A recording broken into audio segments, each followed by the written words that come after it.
Good news about Jesus. Have a good day. Where are you guys from? Oh, do you? Yeah, sometimes you can't tell the accent, you know. I live in the United States. Okay. So a bunch of us, 15 of us, came over to the UK here to tell people about Jesus for 12 days. Oh, so, amazing. Where are you staying? The Highbury Center. It's a Christian retreat center. Oh, nice. So the price is pretty good.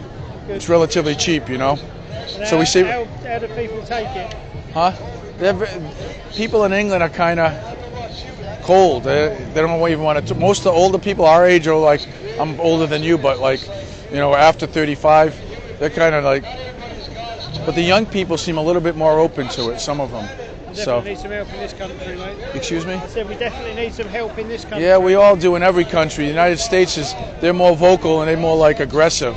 But then people just, what does this mean when they go, no thank you? Does that mean no thank you? Like when they, sometimes people go by and like, I don't know. Yeah, it's like a little sign they do. I don't know if it's in the country code, but yeah, we just believe it's a great message, right? We're all sinners.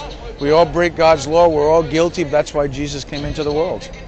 Because we can't earn our way to God. Jesus came down. That's God's love.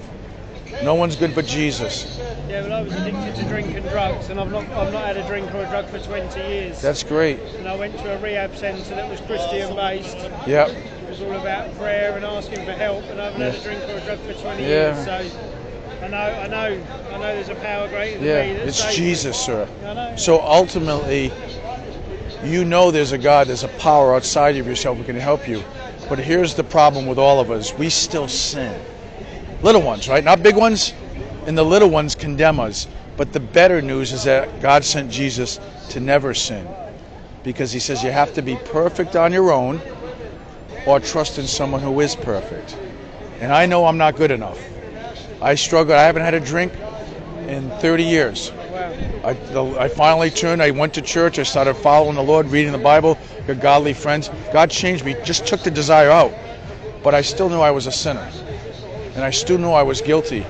But then I saw Jesus in a new way, that he was the perfect Son of God. And that by simply trusting in him, even the sins I would commit later on wouldn't condemn me anymore. So what I had to do was trust in Jesus, put my faith in him, and not keep trusting in myself. So you got a cleaned up life. You have a much better life. Yeah, my life recovered. Yeah, recovered. But you still have sinned against God. Imagine breaking the law, right? Doing some terrible things. And then you go into the courtroom and tell the judge, but I'm doing better now. And he has this list of charges against you. Would you still be guilty for all those charges? So if someone pays for your charges, your guilt, and that's who Jesus is for me. He's helped me clean up, but I was still guilty, so he paid my sin debt. So all the Bible requires is trust and faith in him. Thank you very much. But we must do that before we die. You know what will be the promise for the two of you? If you both trust in Jesus, you just humble yourself and say, I'm not good enough. You'll be in heaven together someday. That's the promise of God. So, what's your name, sir? Tom. Tom? Hey, guess what my name is? Tom, I guess. Tom, yeah. God bless you. I hope to see you in heaven. God bless you, okay.